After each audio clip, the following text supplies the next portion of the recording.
Лера Яскевич – это начинающая певица с собственным каналом на YouTube, участница украинского шоу X-Factor 8 сезона. На своем канале она исполняет различные кавер-версии, как на русские, так и на английские песни.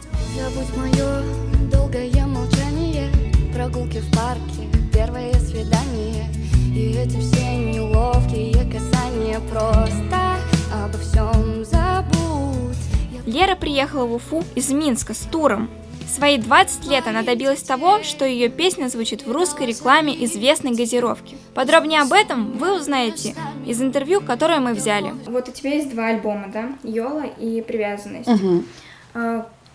Что тебя вдохновило на написание их? «Привязанность» — это был, знаешь, такой первый альбом, и вообще, тогда я была очень какая-то мягкая, грустная девочка.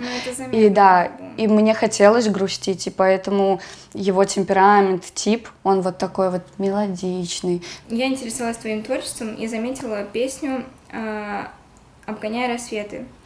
Она звучит в рекламе Кока-Колы. Да. Как вообще так вышло? Это очень клево, мне кажется, в 20 лет сотрудничать с Кока-Колой. Я не знаю почему, но я безумно этому рада. Ну, хотя мне кажется, что вот мы соответствовали. Я не знаю, какие у них были еще варианты. Сможешь спеть какую-нибудь свою композицию? Конечно, песню спою. Любимую? Мне понадобился месяц, чтобы выкинуть тебя из моей головы.